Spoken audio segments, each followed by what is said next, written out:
Conservatives' troubling behavior pattern, where they make policy decisions that benefit a select number of insiders instead of everyday Ontarians, is eroding public trust in government. We've seen it time and time again. Doug Ford swore up and down that he wouldn't touch the Greenbelt, promised he wouldn't rip up public protected land, and he broke that promise. Ontarians all know that it's the wrong move. It contributes to expensive urban sprawl. It won't build a single new home that any everyday Ontarian can afford. And the government's own task force has said land availability isn't a factor in the housing crisis. Ontarians are angry. I'm out there listening to folks every week, and I can tell you that they're angry that this precious agricultural land and ecologically significant areas are at risk of being bulldozed forever.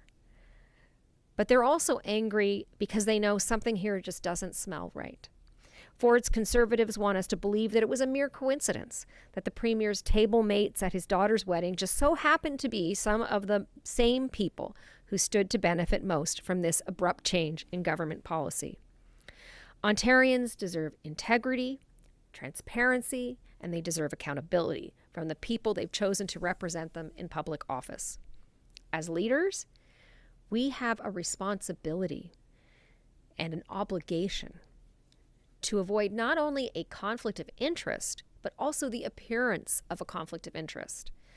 It seems that some of my colleagues on the other side of the chamber either don't understand those rules or they don't want to follow them.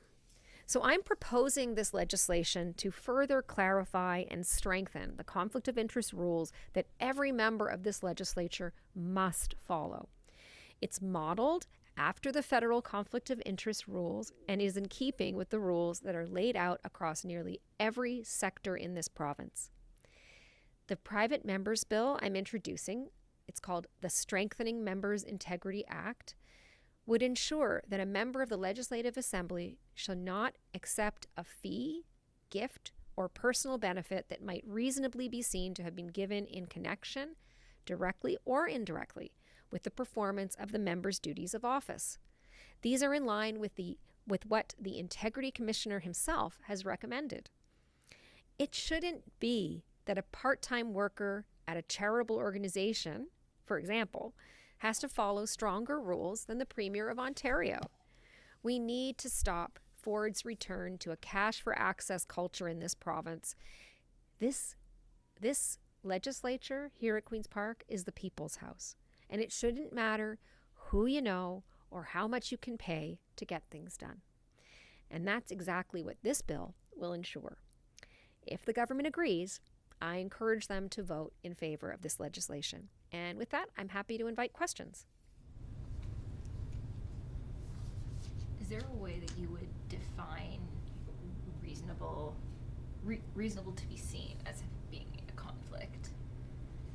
Right. So I guess you would say that what we're seeing right now, right, with the Premier saying, I didn't accept a donation directly, and therefore there is no conflict. Okay, we're saying, yeah, but it's, you benefit from this. There's the appearance of a conflict of interest, and that alone should be enough, right? And in the federal legislation, it is enough. So I don't know where the Integrity Commissioner's investigation is going to land, but I do know that the Integrity Commissioner has said repeatedly that the legislation as it exists right now needs to be changed. And this is one area where there needs to be more clarity so that there's no reason to doubt. Look, the way I conduct myself, when I'm thinking about, how I conduct matters within my own life, I'm thinking about this. Like, would that look kind of, sketchy to somebody? I don't want to have even the appearance of a conflict of interest. It's very important that people know that politicians can't be bought, and can't be influenced by that kind of thing.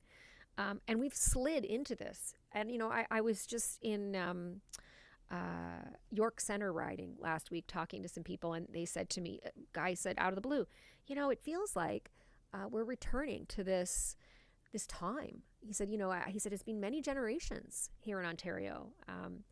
We haven't seen this kind of politics in a while, where it's who you know. It's not just who you know. It's like it's literally that kind of cash for access culture that's returning. And I think Ontarians are kind of caught off guard by it and very deeply concerned. And so am I. Marit, you talked yesterday about this bill being written in this way and being very small in scope, as being, sort of to do the best that you can to win the government's support and possibly, pass this, which hasn't happened with any private member's bill, not with a PC sponsor since the election. Do you have any indication from the government? Have you had any conversations with any ministers, MPPs, whoever, that indicate to you that this bill as written will get past second reading? Not so far. I mean, but we just introduced it yesterday, so I really hope the government will, is looking at it now, and I hope that they will be considering supporting it. I take your point, though. They have a terrible track record. In fact, what they've tended to do is basically the only bills that they support opposition legislation is if it starts with day 4 or a day of, So maybe if I called it, the day of members' integrity, maybe we'd get a day for members' integrity. I don't know, but it is pretty sad that the government just doesn't want to do good work. Because it's a simple fix. It is a simple fix. It's just one piece. You and I talked about that yesterday. There's other things that we can do, and I am looking at other ways that we can strengthen this legislation, because I think there are quite a few loopholes. But this is a very simple fix. People do not want their premier or their government accepting gifts from folks to curry favor. They don't, and they don't want the appearance of that. And so I'm hoping that this piece will be an easy one for the government to accept. If they don't, well, that says a lot to the people of this province. If they say that they're going to introduce their own bill, well, we'll wait and see. I mean, I'm happy to support a legislation that includes something like this, but I don't trust them. I don't trust them to do it, and I don't trust them to close these loopholes, because I think they know exactly what they're doing. I think this is what this government is all about, and that this premier is all about. This premier has shown over and over again that he's out of touch with Ontarians, that what matters to him more than anything is to help his friends. And that's no way to run a province. This is not his personal playground, and the budget and the treasury of the people of Ontario is not his personal wallet that he gets to dig into when he wants to make deals for his friends. What are these other avenues you're exploring? You said, outside of this bill, that there's other ways you're looking to, strengthen this act or. Sure. I mean, the Integrity Commissioner has made other suggestions in his previous annual reports, which has been brought to my attention. So there are other things that I think he's saying, would go a long way. I mean, he said repeatedly that the bill needs, the Members' Integrity Act needs teeth. And so I think there's lots of areas where there are other little loopholes. So we're looking at that as well to see how it works in other jurisdictions. But this one again is so clear, because it's something that, if you're on a board of a nonprofit, if you're in a corporation, whatever, you follow these rules anyways. Why should the premier of this province and the government not be held to the same standard as everybody else? It's ridiculous. So it's an easy fix, and I really do hope that the government will see, because as far as I'm concerned, this is one of the easiest ways that we can prevent that continuing slide to cash for access in Ontario. On a different topic, the Supreme Court today is hearing the case on the government's mandate letters, keeping them secret. Just wondering your thoughts about that appeal and sort of where you and the NDP stand. Well, I mean, it's always been very concerning to us that the government won't share these mandate letters. Mandate letters set out the key priorities. They're the direction from, to the ministers of what the key priorities of their government is. Why can't they share that with the people of this province? What are they trying to hide? I mean, these are the questions that obviously need to be asked and are being asked, because they're hiding them. And I think people deserve to know also why this government is going to such great lengths to prevent them from seeing these letters, from seeing what their priorities are, and also going to such great expense to fight to keep them hidden. I mean, to me, as I think like most people, that's just like a flag that there's something wrong here. But clearly, people deserve to know what their government's priorities are. And, what worries me too is, you've got a government that has been out there, a premier who goes out in campaign, says one thing, and then turns around and like months later, completely reverses course. So, I think it is important that we understand what their real intentions are, especially when it comes to things like the environment and healthcare and education, but really on every front.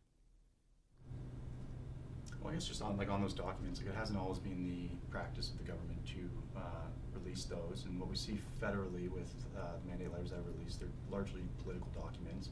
I think the government here, what it's arguing in court is that these, essentially they're cabinet secrets, and that is why they have the right to keep them from the public eye. So I don't know, should there be a different mechanism, I suppose, that the government uses to lay out what each minister is, like what their marching orders are, or why are these specific documents so important? Well, again, I mean, this is the government's, this is the direction that the cabinet ministers are being given. And I think most Ontarians, people want and deserve to know that their government is acting in their best interest. And they deserve to know what the government's priorities are. I think we've seen a troubling pattern, actually. I mean, yes, there were times when these, not every government has shared them, but what we've seen with this government is just a really troubling pattern of secrecy, a lack of transparency and accountability. I mean, in every respect. I mean, you could go so far as to say they've set up a situation now where we, as the opposition members, can't even look at the government's estimates and question ministers about them anymore. Nobody's paying attention to that, but that's huge implications. The only way that me as a opposition MPP was able to get, just by way of an example, information about the capital repair backlog for our schools was when I sat down in those committee hearings and asked the minister, to be accountable and to share that information right there and then. I have no other avenue to do that now. This is just one more example of how this government is refusing to be clear with Ontarians and transparent. And I think that when a government fights this hard to protect that, we are right to ask what they're hiding and why they're hiding it. J'ai une question en français. Okay. Pour revenir sur le sujet précédent, sur la législation sur l'intégrité, est-ce que vous pensez que ce serait une preuve de bonne foi que le gouvernement vote cette loi et l'accepte? Sorry, the question was, say it again, en français? Sur le précédent topic, oui. Sur la législation oui. Sur l'intégrité, est-ce que pour vous ce serait une preuve de bonne foi, d'intégrité de la part du gouvernement, d'accepter ce projet de loi? Oui, j'espère que le gouvernement va accepter, va voter pour cette législation. Je pense que c'est vraiment une indication que le gouvernement dit à les Ontariens, oui, nous savons que ce n'est pas acceptable d'avoir, je ne sais pas comment on dit ça en français, conflict of interest. Conflit d'intérêt, c'est la même chose. OK, alors je pense que c'est vraiment une opportunité pour le gouvernement d'arrêter son préoccupation avec no, I don't know how to say that in French. I will say I do hope that it is an opportunity for the government to show that they are clean and clear and that they understand their responsibility to the people of Ontario. If you want a quote in French, I will work on one that we can do. It was perfect. It's okay? All right, okay. Alors, merci. Autre chose? Yeah. Okay, thank you very much.